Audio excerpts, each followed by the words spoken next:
Hey everyone, Doug Adams here with RunDNA Podcast, and this is an episode I've been looking forward to a long time here.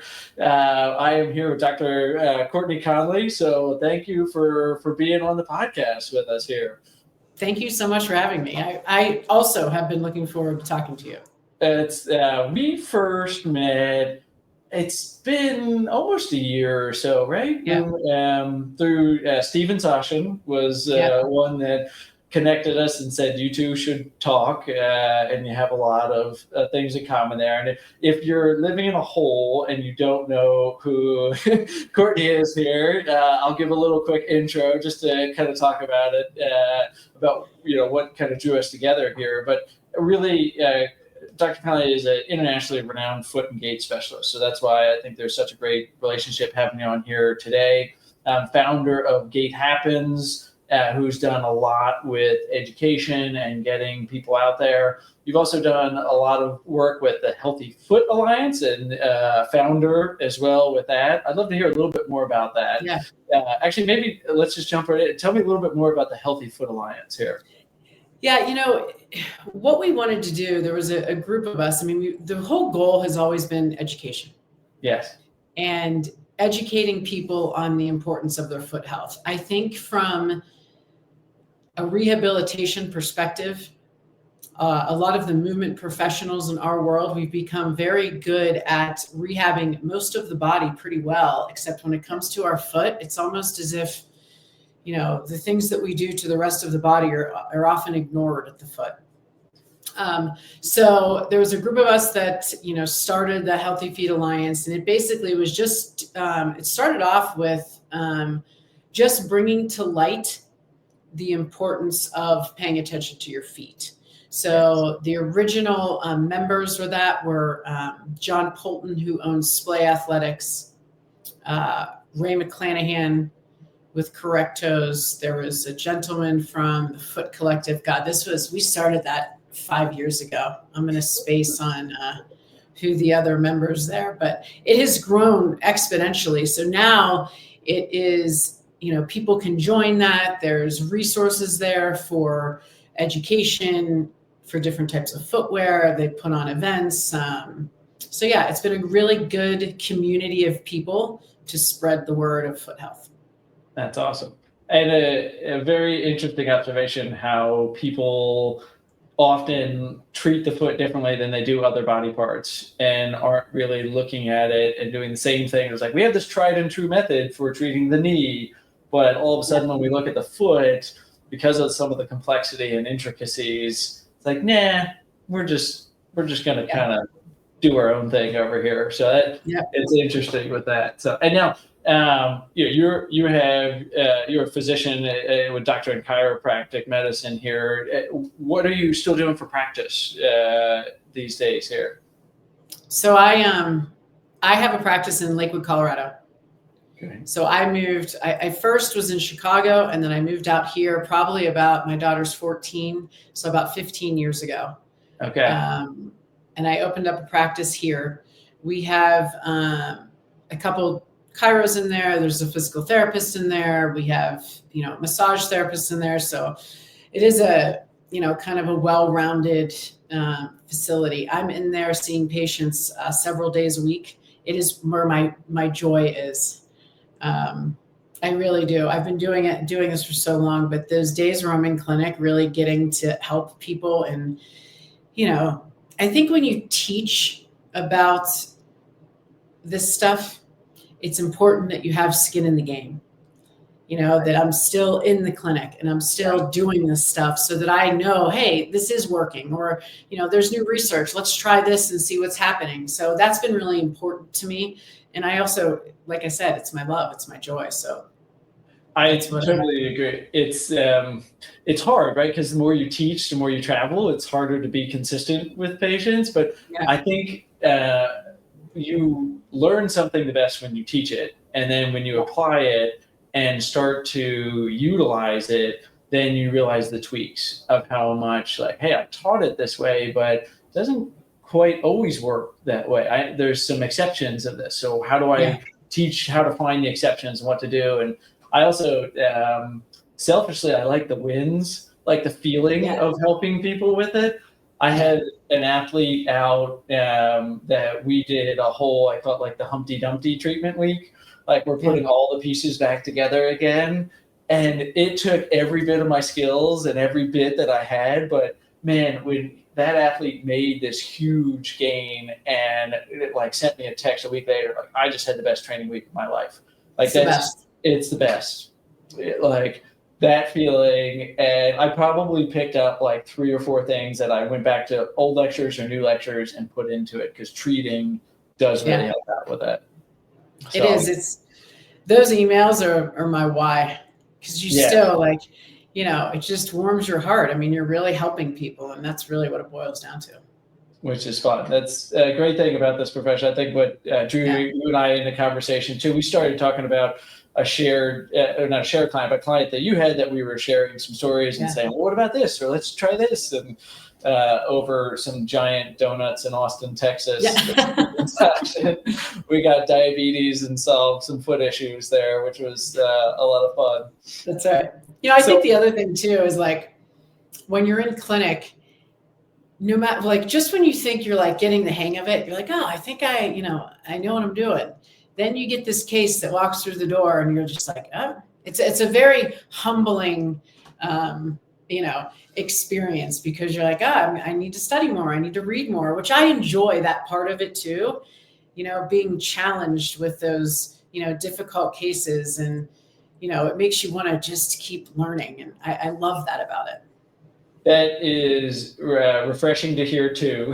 Getting the same feeling sometimes where like you get the humble pie a lot. Yeah. So you're like, wow, like, I'm supposed to be pretty good at this. And all of a sudden there's like so much that I don't learn, that I don't know, and I need to learn still. Yes. Which is really fun though. Like that's what makes Gait a really attractive thing for me, and why I've kind of dedicated my career to it as well. Just because I don't know if I'll ever be able to learn everything that there is to know about gait or the foot or the whole kinetic chain.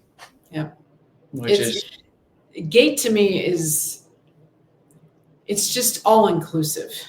Yes. There's no one that, barring, traumas and injuries and, things like that. But for the most part, everybody is walking. Everybody has some type of, walking gait, and I pay attention to all of it.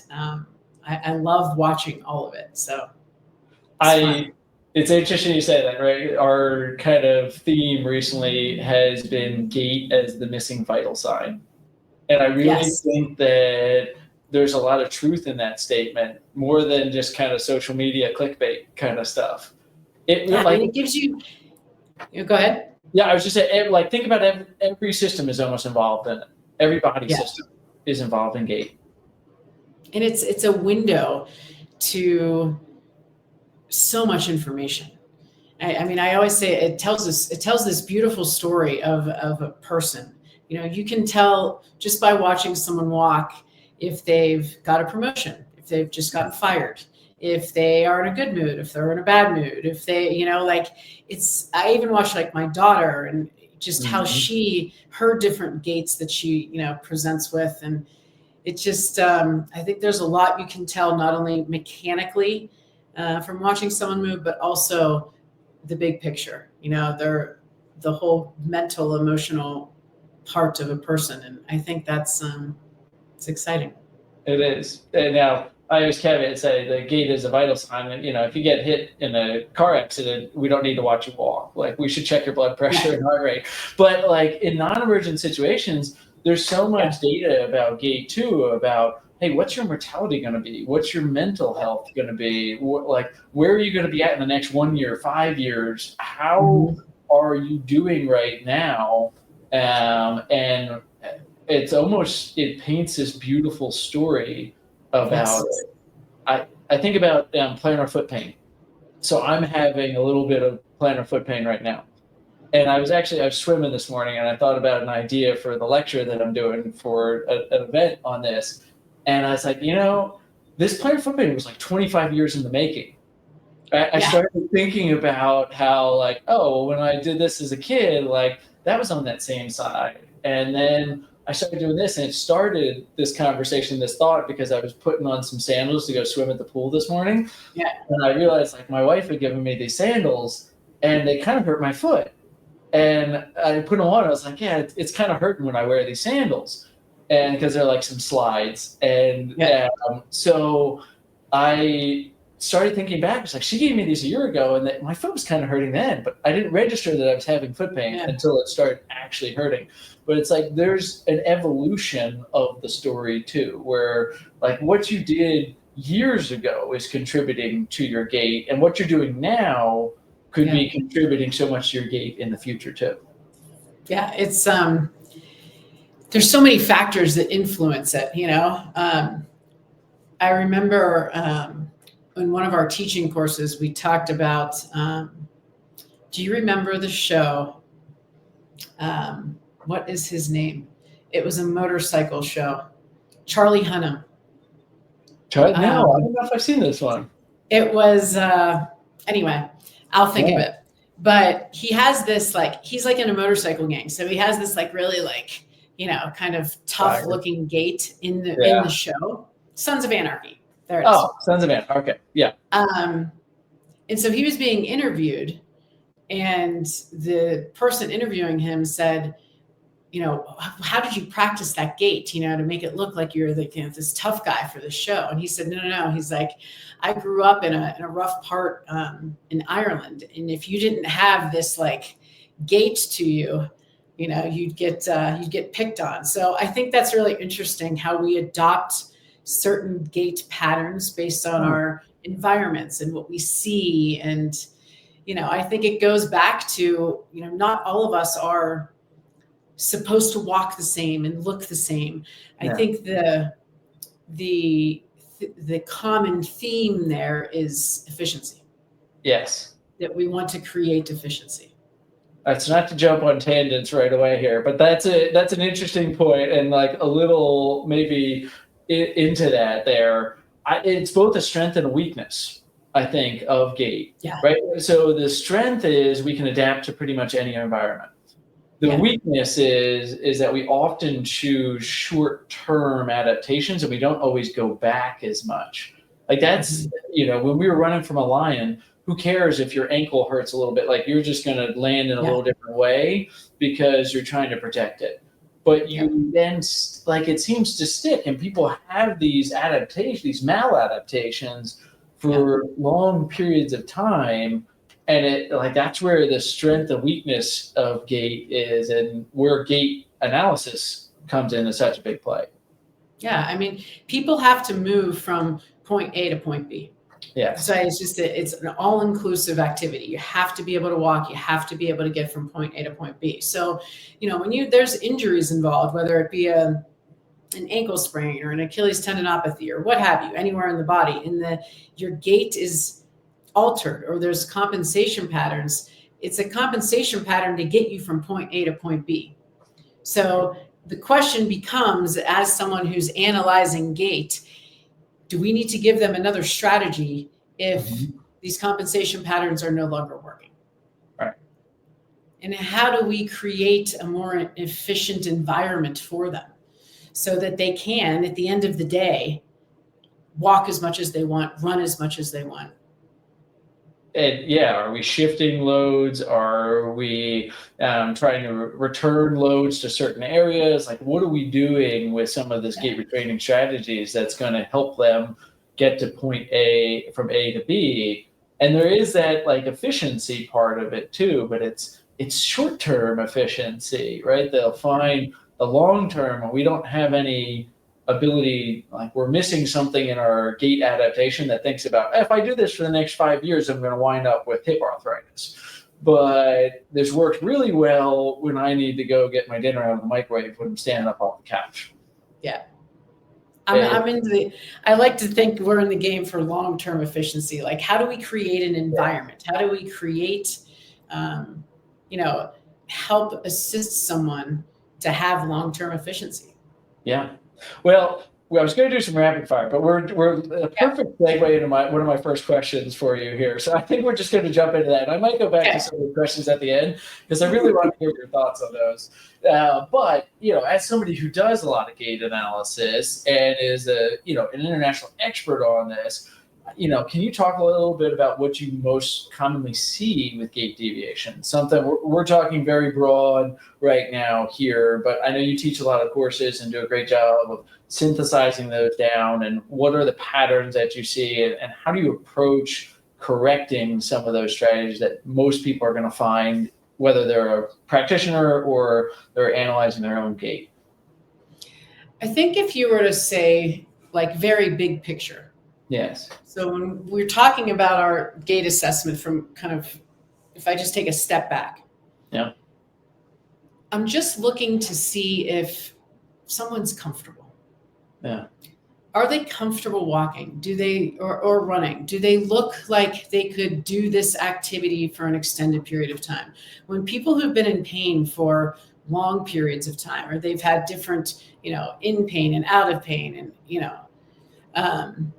I think what happens is they adopt this stiffness to their gait. And it's almost as if when their foot goes to strike the ground, it looks stiff and it looks rigid, almost like a neuroprotective mechanism. So one of the very first things that I will look at is, how can I get them to relax? What cues can I get that person to do, to relax their gait, to allow, rotation to occur without having it look so stiff and so rigid. I have a funny story. One of the things that we'll do is, neurological distraction. Yeah. So if I see someone that's, really stiff and rigid, or they're, the other thing is they're thinking about it too much. What's my foot doing? So we'll try to distract them. So we'll say, count out loud by 10. I had a little girl and she was in her teens, and she wasn't swinging her arms. Yeah. And then once we had her count out loud by 10, she just relaxed into it a little bit, and you could start to see the swings start to occur. And it was really cool what happened because of that. But I was working with a gentleman, very, very smart. He's like an engineer, builds rocket ships like to go into space, right? And very stiff when he was walking. And I couldn't really assess him because he wouldn't just like relax when I was watching him, right? And so I said, start naming states out loud. Huh. And so he starts walking in front of me and he goes, depression, anxiety, fear. And we got such a kick out of it. I was looking for New York, but that'll work. Yeah, that will work too. Yes. Yeah. Did it distract him enough? Yeah, it did, Yeah. So, I think as a very big picture, it's getting someone to kind of relax in their bodies and just start to decrease some of that neurological tension that they might be possessing because of, their past medical history. One of the other cues that we'll give often is to do the opposite of suck in. Okay. So often they'll be like sucking in, and then that becomes, like a very kind of rigid gait. They can't relax into their system. So that would be more of an overall picture. As far as specific gait, I don't want to say pathology. I'm very careful with the words that I use, especially when I'm talking to the patient. Your classic overstriding, crossover gaits. Yeah. If you look at these bigger pictures. So those are probably the two biggest ones from looking at the whole person. And then, we break it down into each section too. So I'm looking at what the big toe is doing. I'm looking at ankle dorsiflexion, hip extension, and obviously most importantly, rotation. So I'm going to go back to the first part, right? With what you're saying and getting them to relax, because I use that sometimes with athletes actually to train it. It actually, have you ever seen like the studies that actually it makes running like much more inefficient with running as they're doing a cognitive demand task of like counting by sevens or things like that, and it can actually make it so that like when they run, it challenges them. Right, and then when they run at that same pace later on, it seems much easier. So I've used it as that way, but I love the thing of just thinking about, hey, use it to actually get them to relax a little bit and distract them. If somebody, do you use that as a cue if you get somebody, or not so much? I don't know, not so much as a cue as more of just an initial, like, I just want to see if I can distract them enough so that they can get to, be relaxed. And then as far as cues, I go very, very simple. Yeah. It's either like opposite of suck in, it's walk softer, walk taller, just easy cues that they don't have to overthink it, because, you over cue, and I think it becomes very challenging for them to even, to move it all there with it. Yes. Yeah. We'll come back to this. So you said, all right, you've got the overstrider and you've got a little bit of this crossover. We call it a weaver kind of thing. So you got an overstrider and a weaver. So we're talking about walking gait, just to set context, right? Right.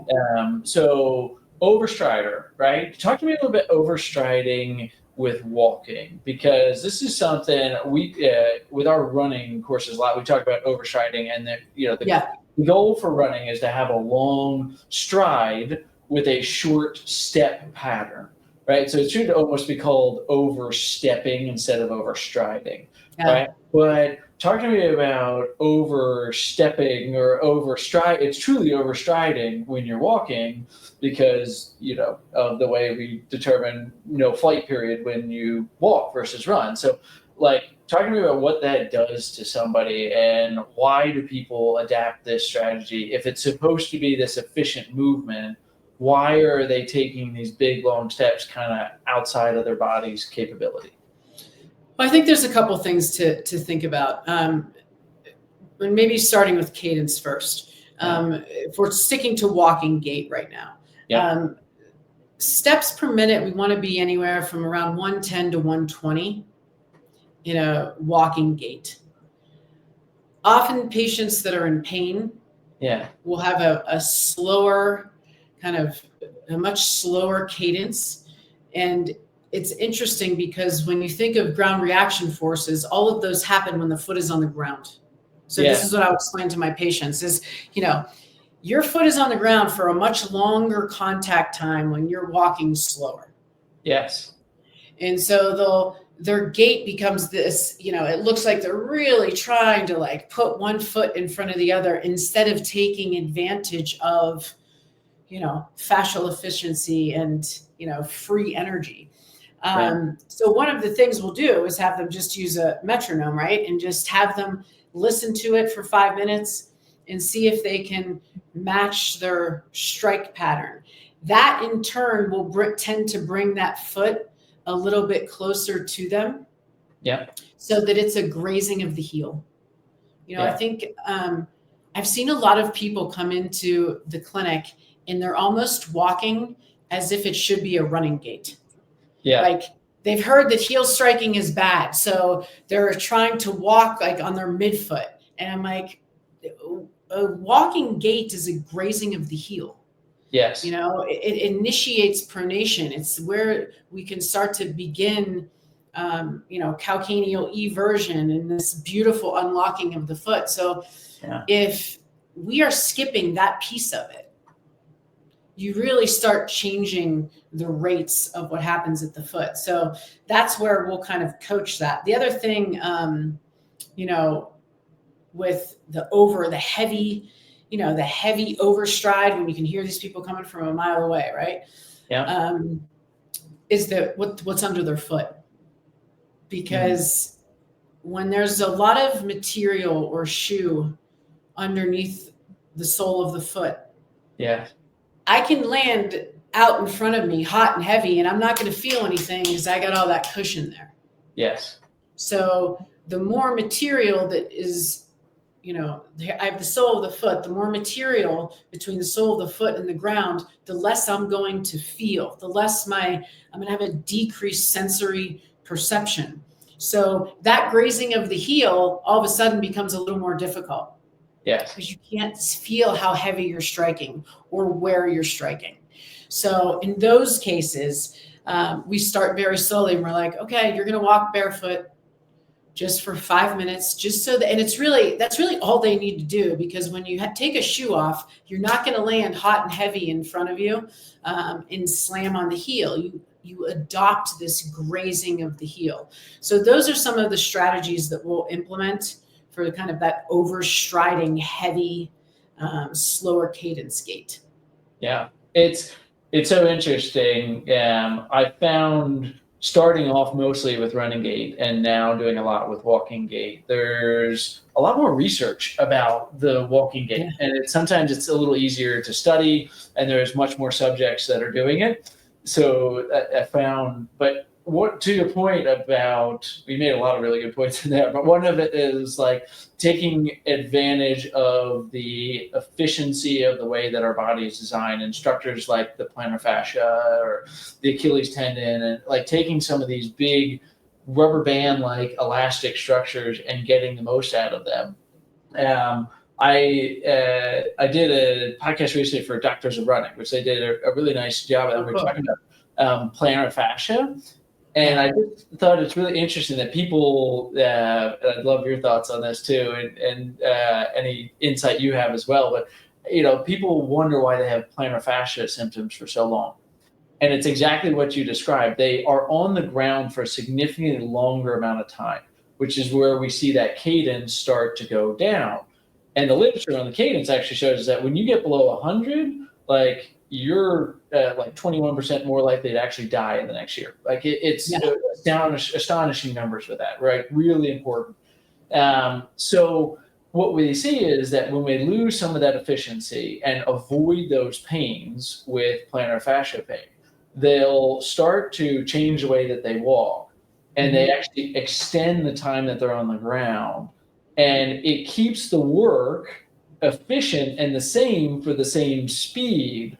But what it does is it reduces the elastic capacity of that fascia. And now it's putting more strain on the fascia because it's not getting that recoil. And now you have to push off more, and you're putting more stress on it. So it's like a self-deprecating cycle that goes in, which is fascinating to me, just that they're like, we're able to understand that and show that, hey, the thing that you're doing to avoid your pain is actually the reason that you're having pain for longer time. Yeah. You explained that perfectly. I mean, I agree with that 100%. It's interesting, when you think of doing things that we think are helping ourselves, right? And in reality, it's, maybe not. I think about that also with, modifying load with the plantar fascia, lots of studies that support the usage of foot orthoses and changing the loads within the, plantar pressures at the heel that can facilitate, decreasing pain with these patients. But you can't modify load forever. No. Tissues need load. So, when we have patients that have been in the same foot orthoses for years and haven't looked at, how do I get out of these? What's my exit strategy? How do I strengthen my foot? How do I possibly change my gait patterns around so that I can actually improve what we're doing here? I think is a conversation that needs to be had. That's a great point. Like 100% agreement with what you're saying there. Like hey, use the effective tools and strategies, right? Like, great. You have access to shockwave or something like that has pretty good evidence that it works well for plantar fascia, but like you might need to temporarily go into a more padded shoe for the week after you get that, or you might temporarily use an orthotic to reduce some of the strain while the structures are healing, but then you have to reload it. Going back to a little bit of what you were saying before about the cueing and the simplicity, I'm in the running world, I use some weird, they're simple, and I don't use a lot of cues, but I use some crazy cues. Like, they're very weird, and people look at me. I love the weird cues. Let's see. Weird cues. Some of the ones, like, I'll strap paper towel. Like, I'm the only person that collects paper towel rolls. And I'll cut a paper towel roll in half and tape it to their shin so that they have an understanding of, imagine there's a electric shock on the end of this paper towel. Don't let this touch your upper thigh. like weird cues like that. But the whole point of the cues is it's not about the cue. I don't expect anyone to replicate the cue.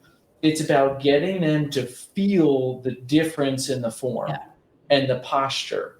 And one thing I've noticed about walking, a little different from running, is that it's much more impairment linked.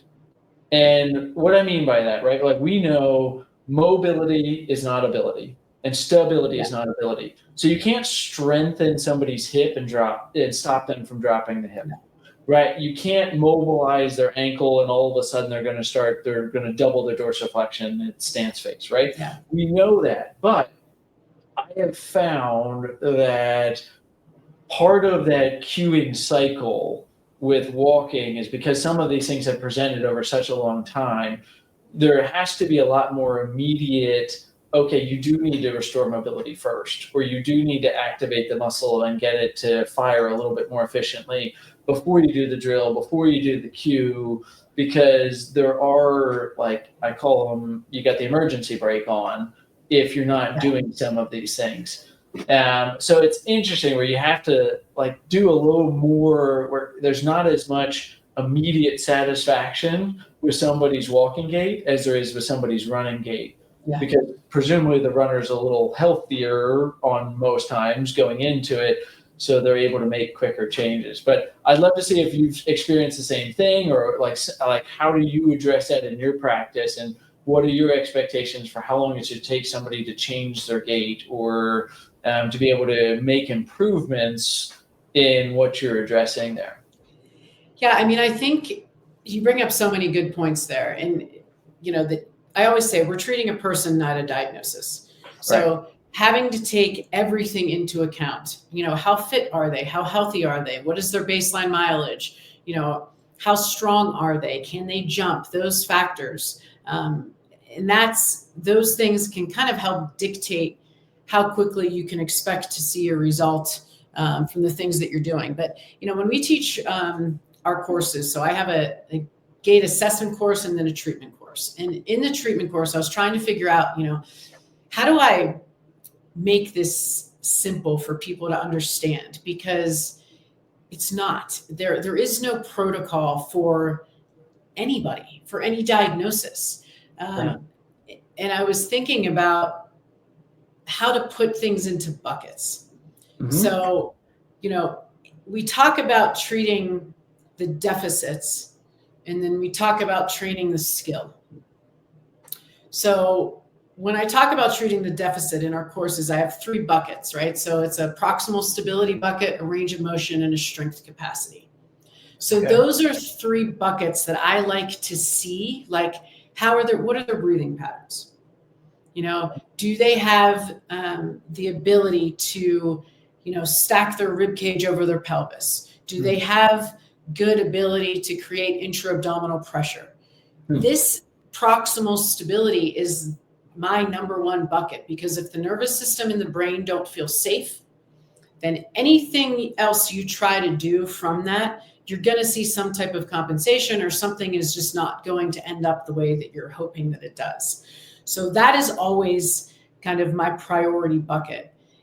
And then when we look at ranges of motion and strength, there should be some baselines that we're looking for. In a walking gait, you want certain degrees out of the big toe. You want to see, even though it's a mid-range range of motion activity, right? Walking gaits. You have to have access to certain ranges, and better yet, you have to be able to control them. And so, having movement variability, even though maybe we only need 10 degrees of ankle dorsiflexion in the gait cycle, can I gain access to more, and can I control it so that when I have, can I swear? Yeah, you can swear. Yeah, this is you're good. So when you're out in the world and you have those oh shit moments, they're really not oh shit moments, because you've trained your body to have this more movement variability. And then on the strength side of it, we should be able to hit some baseline, capacity assessments. How strong are your toes? How many calf raises can you do? Do you have some strength capacity? But even though you fill all of those buckets, Yeah. They don't equate to skill of movement. No. So I can give somebody, I want you to do, a bunch of calf raises, but is that going to make them a better runner? Is it going to make them a more efficient walker? No. And that's when my favorite bucket is that motor control. And just like you said, it's that like beautiful balance between, excitability, like corticospinal excitability, and then cortical inhibition. And how do we, make movement pretty and make it fluid?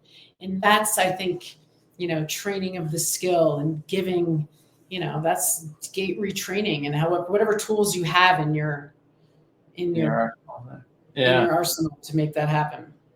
Yeah, I love the way you just broke it down there with it there. And I like the aspect of the safety, right? Where you're saying if you don't have that, it goes back to how you start your gait analysis, making them feel safe and putting them in an environment. Like, that's why sometimes people just walking in the door already start feeling better, because they know that they're in the hands of an expert, right? They know that they're here to learn and to get better, and that makes a huge difference. So, the 3 buckets, repeat them first again. We had like proximal stability, right? So on the deficit side, we have proximal stability, range of motion, and strength.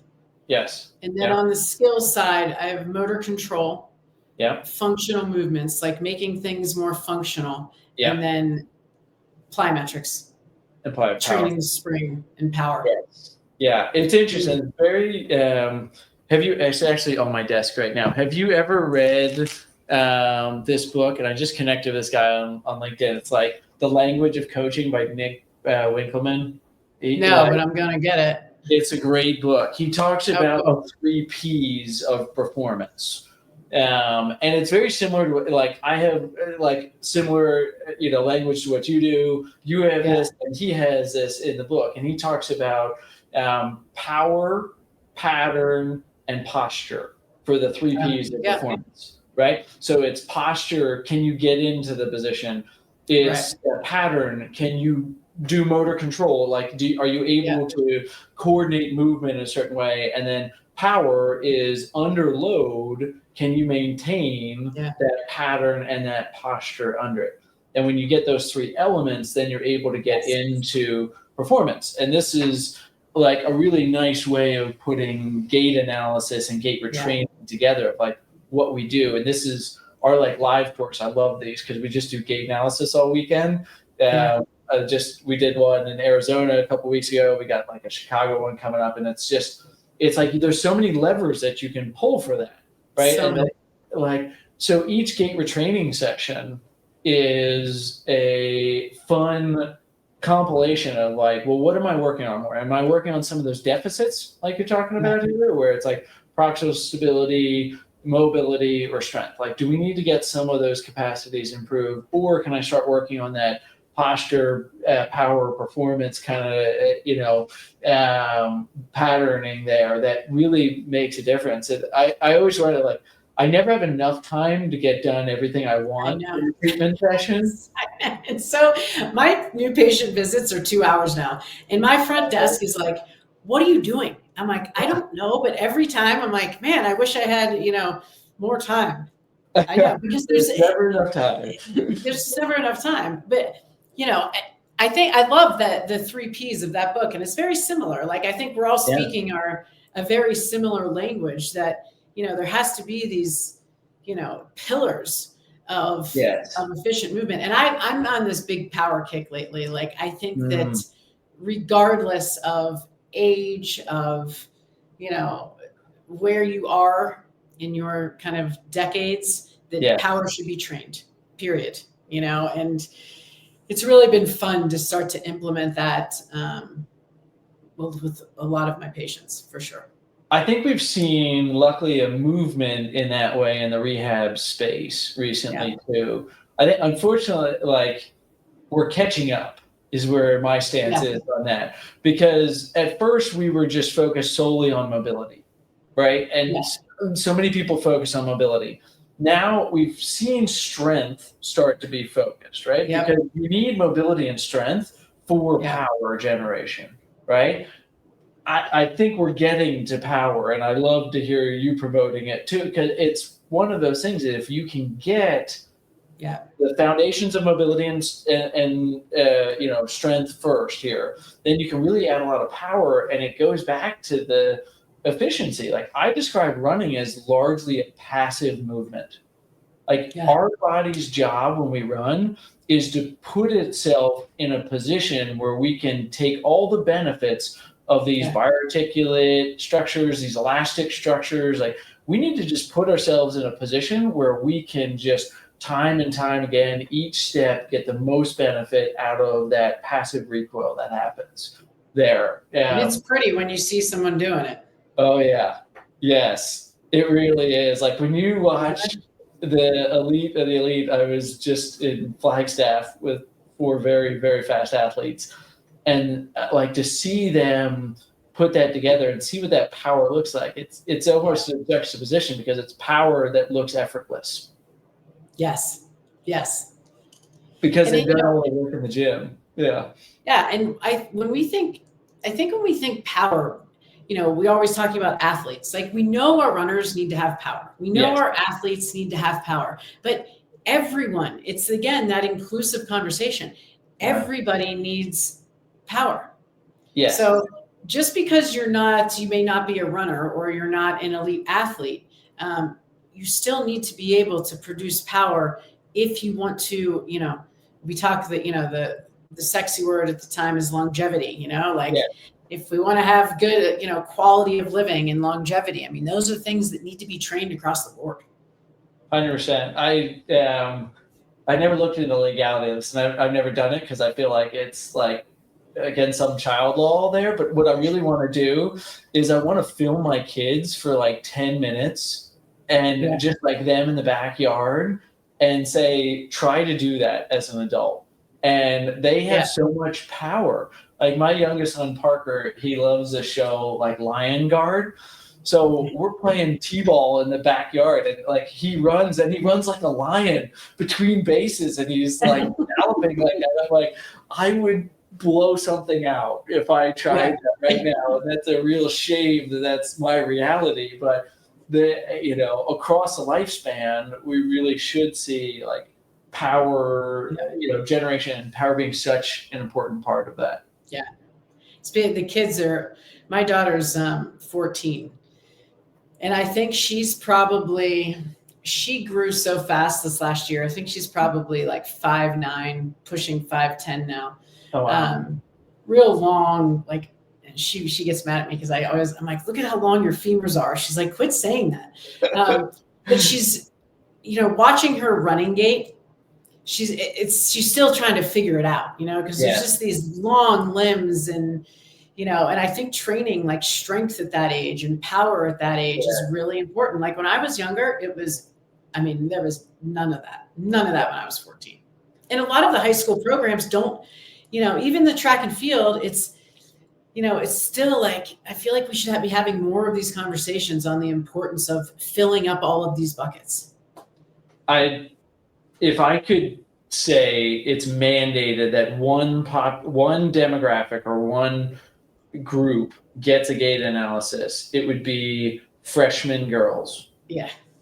Like a freshman and high school girl, there is so much to be gained. Yes. Whether you're a field athlete, whether you're walking, whether you're a runner, like whatever you're doing gait analysis at that age and being able to intervene and get them to understand the movement patterns, I think would set that population up for success across the lifespan.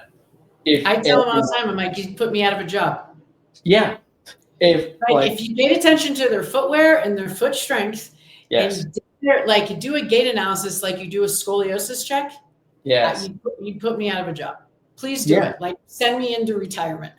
I would love to be obsolete in my job. But it's so important. And their little brains, because everything is just, they're screaming for sensory information. Like they respond so quickly versus us that being on this planet. And we have this, like laundry list of, injuries and, maladaptive patterns. But these kids, I mean, you get them started early. a no-brainer. And I 100% agree, but I just like for people listening too, it can come back. It takes longer, but you can get that back too. Oh, yeah. The message of hope, like, I know it's not that much later, but we just did actually a really cool study with a Division I track team, actually. Yeah. And we did gait analysis with them and saw some amazing change, actually, where we saw, like, queuing, there was a 21% improvement in, like, some of the gait parameters that we looked at, where we only just gave them one cue during one session according to the algorithm on our software. Yeah. And they not only carried it over, but they got a little bit better between sessions. Right. Yeah. So it was really cool study. And they showed a lot of improvement with this. We're waiting on before we publish it, we're waiting on their injury and their performance, but several told us they set PRs and have gotten through an injury-free season that they never did before. But like at any age, you can get that back. Oh, 100%. It's the beauty of neuroplasticity. That's what I think is so hopeful and so exciting, that even when you get patients that have come in with, many years of, pain and there's injuries, it's so awesome to start to focus on this stuff and work on their gait. And then you get those emails like we were talking about in the beginning of the call of like, hey, thank you. Like, I am now able to run or PR, or I now can just like walk without pain. I mean, that's so exciting to me. And yes, I mean, that can happen no matter what. Yes. It's refreshing for people that, like, it's never too late. I mean, you can make a change, you can do things. And I think the other important message for people to hear too is that it's not complicated. And you've said this a few different times already today, that you're not giving them crazy cues. It's like, yes, you're spending 2 hours with them, but like your 2 hours, you're probably mobilizing an ankle or teaching them a little activation or teaching them a little balance drill. Like, you're trying to find one or two things that are going to make the biggest improvement for them down the road. It's like, I spend 2 hours with them for them to basically leave. And I always tell them this, there's a reason the word priority is not pluralized. Yes. I'm going to work with you for 2 hours and we're going to find the priority. What is the priority of what what we think can give you the most bang for your buck right now? Yeah. And then you work on these couple things, and that's when the consistency, like small things with consistency, and you start to see change. And that's exciting. And then the system's always changing. And then you can replace that priority with, what is now needed, rather than just, here's 400 things that I want you to do, and the compliancy just is not right. It's nothing. It's funny because this was a big thing that we had with a lot of our gait providers. One thing that I think I see a lot of people do mistakenly is when they do a gait analysis, they start to just have verbal diarrhea about like every single thing that the person is doing wrong. Instead of focusing, and we changed our software where we actually we put a score and a first primary factor and a secondary factor. Like, there's two things that are contributed, and you pick the one that makes most sense for the person in front of you here, because it is about simplification. And yes, simplification is the highest form of sophistication, because you really need to be able to break things down and understand that. But giving them those one or two things, maybe two things, is there's so much unintended consequences positively, which is why you have to look and say, well, this is why I'm doing the gait analysis. This is why I'm looking at 52 parameters to see how it affected it. But I'm only focusing on this one, and that little bit makes a huge, huge difference. Yeah.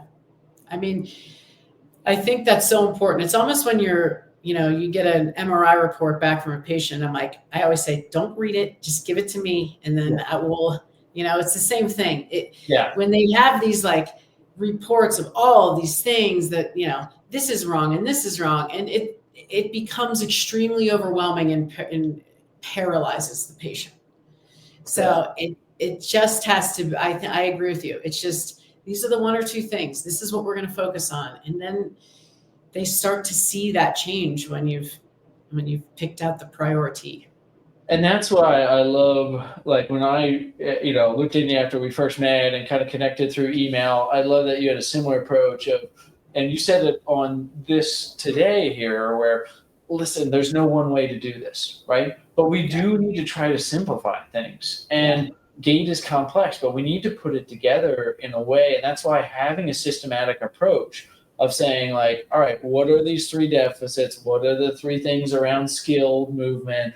Like, how do I explain that to patients? Because being able to relate back what you find to what you're doing, like, we created a script actually for our live course. There's literally a script, which is, there's nothing wrong with that. You're still personalizing it, but you have to be the one that fills in the blanks. It's like those Mad Libs or whatever that you did when you were a kid. Your deficit, fill in here, is related to fill in impairment, which is affecting your gait as seen in fill in gait deficit, which is related to your, go back to the original deficit. Like, that has to be.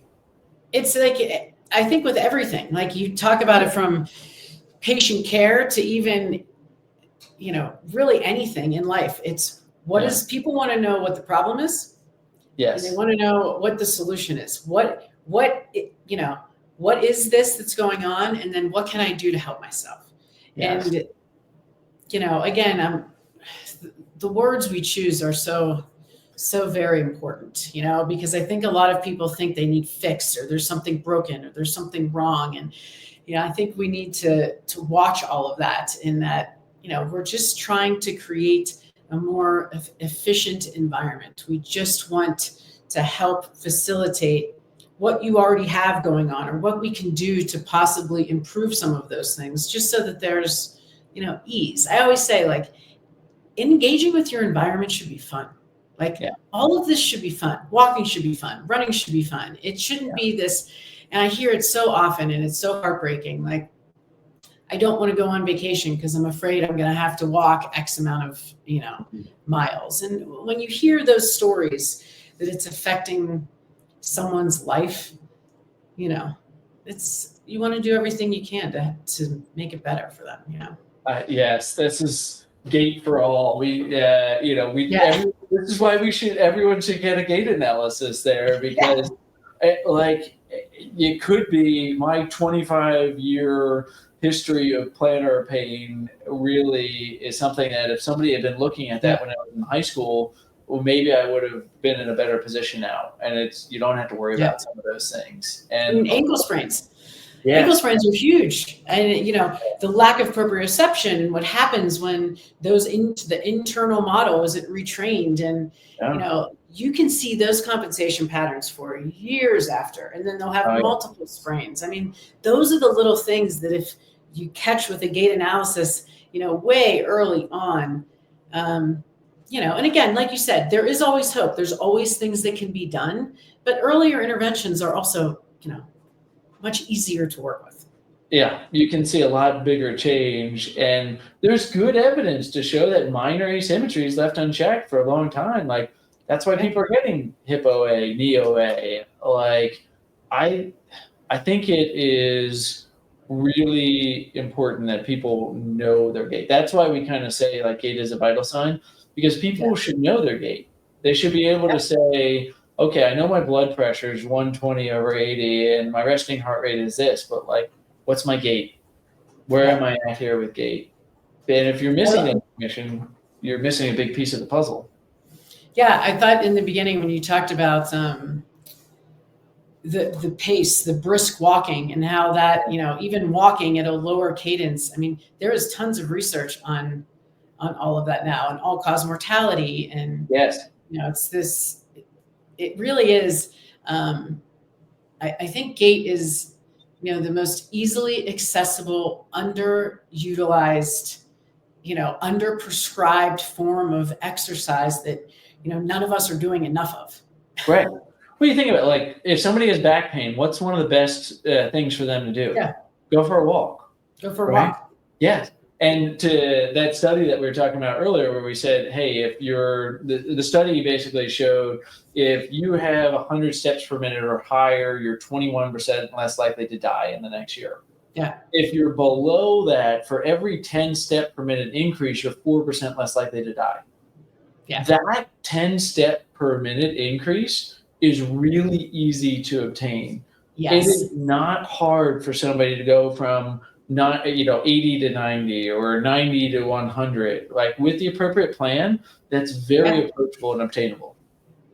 And people are always shocked when they are in pain and you just pick up the cadence just a little bit. They're like, wow, that actually does feel better. Mm-hmm. So rarely do you hear, well, me walking faster is actually making it worse. It's way more the other side of it is, you know, when I pick up my foot a little bit faster, things start to feel a little bit easier. Yeah. We just don't know. Like, that's the thing is you have no clue. There's no memo that, oh, hey, dummy, you just started walking a little slower, or you just crossed this 100 step per minute threshold. You just know, if I walk this way, I don't have pain. Or if I walk this way, my calf doesn't get as tired as fast. Mm-hmm. I'm just going to do this because it feels good right now. And we need the memo is us, right? Like all the providers that are listening to this that are saying, hey, here's the memo. Here's what you're doing. Mm-hmm. Let's monitor this and see how we're doing about it there. Yeah. Well, I knew we were going to go off on lots of tangents here. So I want to get to a couple of those questions first, because we covered a lot of it, but just indirectly here. All right, all this being said, okay, you could take out, I'll borrow from Tim Ferriss's methodology here. He says, you take out a billboard and you get everyone in the world to do one thing to improve their gait. If you could get that on a billboard and just display it for everyone, what would be one thing that you would have everyone do that would universally help people improve their gait and reduce all these negative effects we've been talking about? Take your shoes off and walk barefoot for 5 minutes. There you go. I really think it's that, like, you know, and I'm not saying, you know, go walk barefoot for hours, just 5 minutes, just feel what it feels like to get your foot on the ground, to stimulate the receptors on the bottoms of the feet, how it changes your gait, how it changes your strike, how it changes your swing. I mean, I think, oh, sorry. Did I lose you there? Yep. Good. Yeah. I think that is just so important. And it's it gives you so much feedback. It does. Yeah.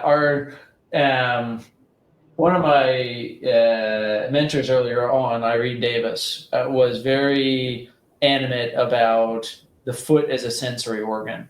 And I think there's a lot of truth to that, right? And so people would often give her pushback about even wearing their socks.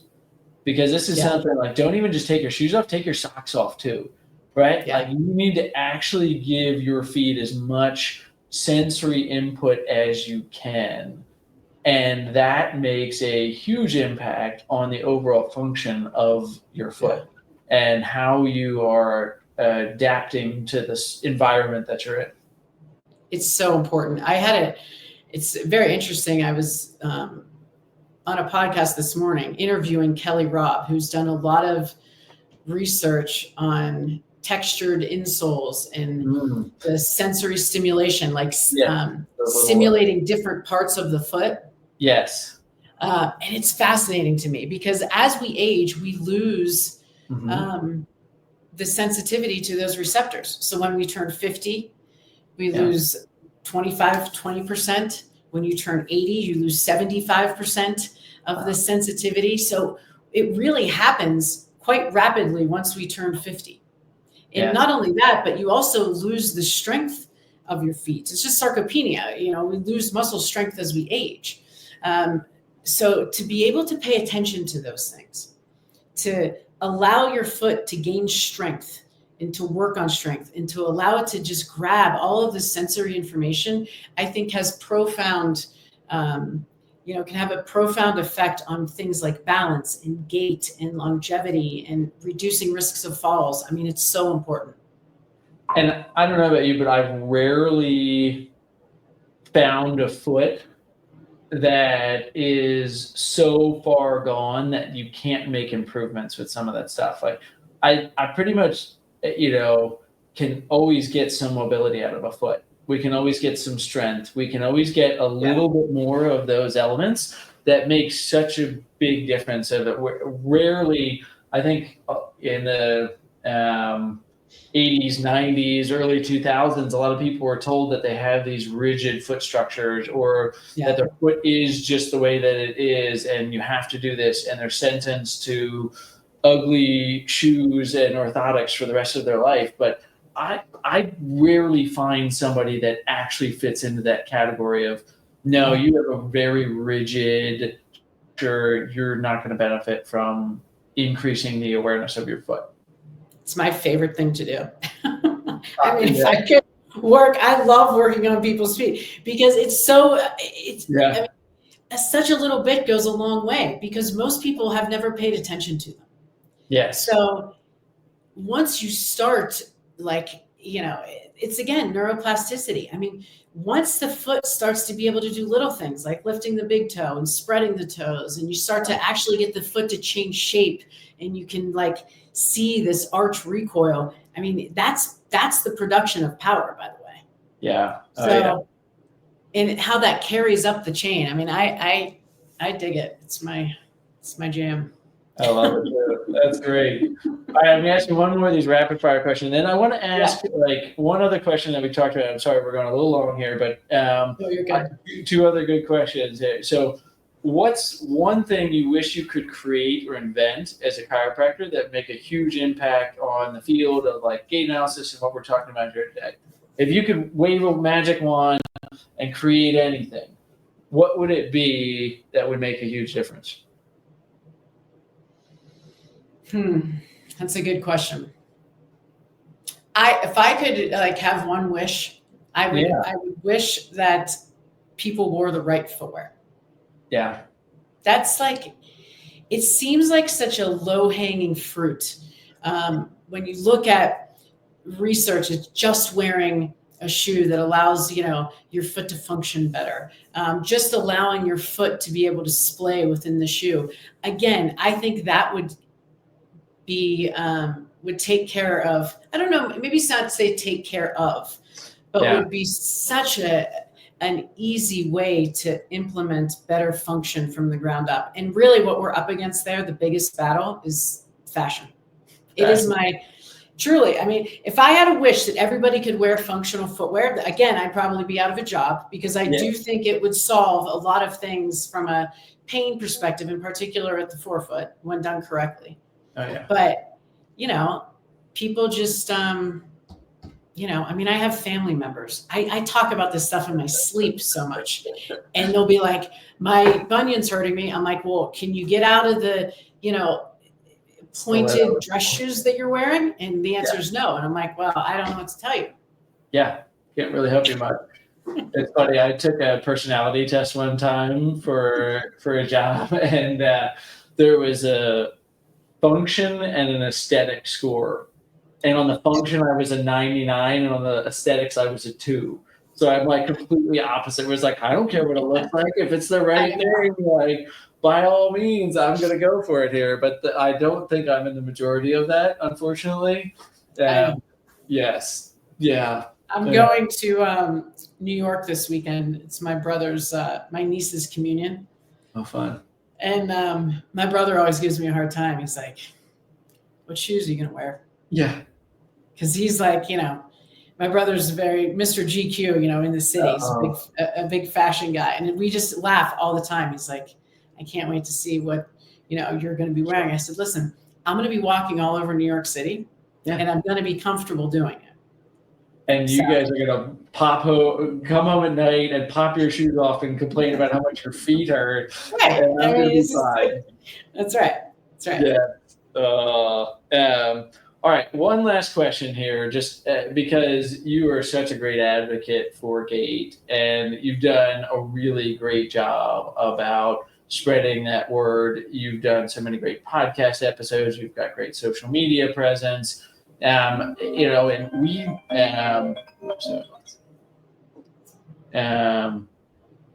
Sorry, we'll edit this out here. Sorry, hey, Sam, I'm on a podcast. Hold on 1 second. I'll call you back here in a sec. Sorry, that was one of my athletes calling in here. I got to call him back in a second. But all right, let's just restart. We'll edit this out. Okay. So Courtney, I want to ask you one question, because you've done a really great job of being such a great advocate for Gait and how it gets out there in the world.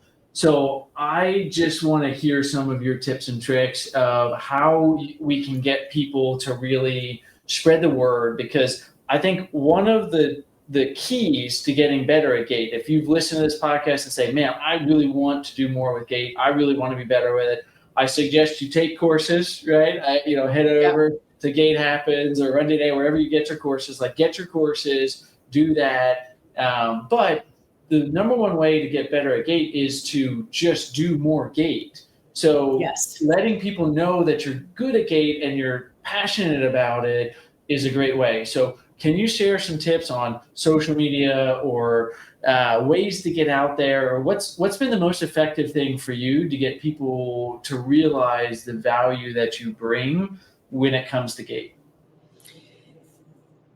You have to surround yourself. I'm a very big believer in surrounding yourself with, you're in it. If Gait, if you are passionate about this stuff, you surround yourself with people that can help guide you and can help educate you. And it's practice in looking at it over and over again. I know when I first started doing this, it's daunting at first, because it's just like foot mechanics, and Gait can be one of those things where people often shy away from it because they're like, there's just too much going on.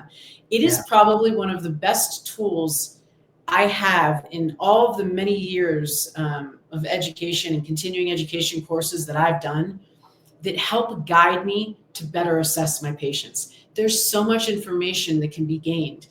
You just have to surround yourself with it. I used to hang out in running shoe stores. Like, that was my hangout. And I would just hang out there and talk to people and watch them. I love watching people run in different types of footwear. That always used to, fascinate me. And I just think surrounding like events, things like that, where you can just go and talk to other people and be in communities where people are talking about this stuff. I mean, that's when it doesn't become daunting, because you can share ideas and you can say, hey, what did you think about this? I really enjoy that piece of it. The community integration. That's what I tell people. Like, get involved, like, be a resource, be valuable to that coach that is having somebody that's got shin splints, like, offer free screen, do that kind of stuff. Let them know that you're able to do that and get reps. Like, just, a lot of people say they want to do things, but they aren't willing to put always the time and effort into it there. And I've heard this. Yeah, go ahead. It's always interesting to me, like, when you'll see, like, certain practitioners' website, and they'll have these lists of services that they'll do, and there'll be like 300 services, right? Yes. And one of them on there will be gait analysis. Yeah. And I'm always like, do you really do gait analysis? Because if you're doing 300 other things, and I think that is the conversation of, like, the niche part of it. Yes. When I strictly became, I was like, I love the foot and ankle and I love Gait so much. That's what I'm doing. Yes. And there were a lot of, colleagues and family, and they were like, well, if you only do Gait, is that going to, are you closing the doors to, other patients and other clients? And there's certainly that argument, but at the same time, when you get good at when you love this stuff and you watch it enough and you enjoy it, and this is all you do, you become the Gait person.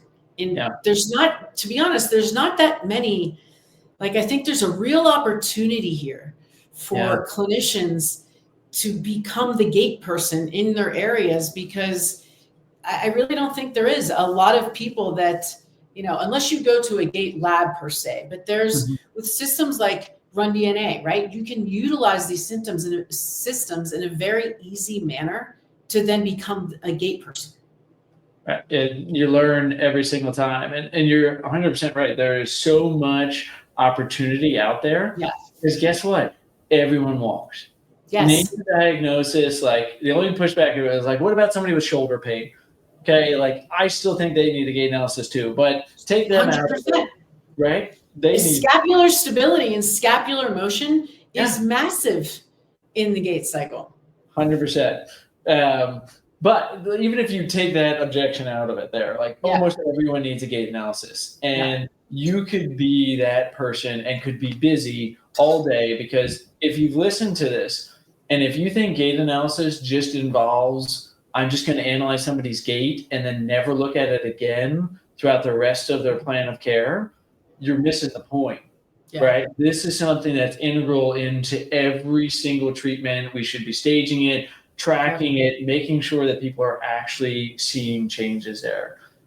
So there's such a great opportunity, and there's great resources out there. You're such an advocate for it. Your courses have such an excellent way to do that. So how do people find out more about you and how to get access to like the great education and resources you put together? Yeah, thank you. Gait Happens. So that's our kind of Instagram, Facebook account. We have a lot of resources for both the layperson, like if you just want to, improve your foot health, your stability, that's an option. And then also for the clinician, we have the gait assessment and treatment courses. I'm very excited for Foot Fest, though. That's the big, I know you're going to be there. So this is our first annual Foot Fest. My team was like, are you really going to call it a Foot Fest? I'm like, I am. I'm calling it a Foot Fest. I love what you did. Yeah. We're having a fundraiser. So it's a weekend in October, the 3rd, 4th, and 5th. Mm-hmm. There will be, and I want to do this every year, there will be a fundraiser on the Friday where we're doing a walk. And all of the funds raised are going to go towards Alzheimer's research. Ah, very nice. Yeah, I know. I'm really excited. There's so much research on, if we just, 500 more steps a day, 1,000 steps per day, looking at how that can help with rates of dementia and those types of neurodegenerative diagnoses. So I'm really excited about that. And then on Saturday, and over the weekend, we have our clinical courses. So for the clinician, but then we're also doing our Free Your Feet workshop. So 4-hour workshops for the layperson. There's going to be live music and a cocktail hour, and then a huge expo with, you are going to be there and a bunch of other people. So I'm just excited to have everybody together really with the same goal in mind, which is, getting people to walk and run more and really, take advantage of this easily accessible activity that we all should be doing. That's great. I'm looking forward to Foot Fest. I can't it's going to be so fun. So that is going to be a fun time. And I love the walk idea too. That's a really nice touch. That's going to be fun there too. I'm glad you said something so that I get in enough time. Yes, we just confirmed all the details last week, so we'll be letting everybody know about it. So perfect. Well, Courtney, I can't thank you enough for being on here. Thank you. Was an absolutely fun conversation, and just appreciate everything that you're doing for everyone out there that does care about gait and is involved with the foot and everything that you're doing. Just thank you very much. Thank you. All right. Thanks, everybody, for listening. Yeah, RunDNA.com is where you can find this and lots of other great sources. So thank you, and wishing you all healthy, happy, long lives there. Thank you. Like what you hear? Leave a review of the show wherever you listen, and don't forget to subscribe so you never miss an episode. RunDNA helps runners and running specialists through education and technology to identify each runner's unique injury profile to avoid setbacks and maximize results. The RunDNA Podcast is produced by Ace Running LLC. The RunDNA Podcast is intended for educational purposes only. No clinical decision-making should be based solely on one source. While care is taken to ensure accuracy, factual errors can occur. Always seek the guidance of qualified medical professionals before making healthcare decisions. Find us online at RunDNA.com.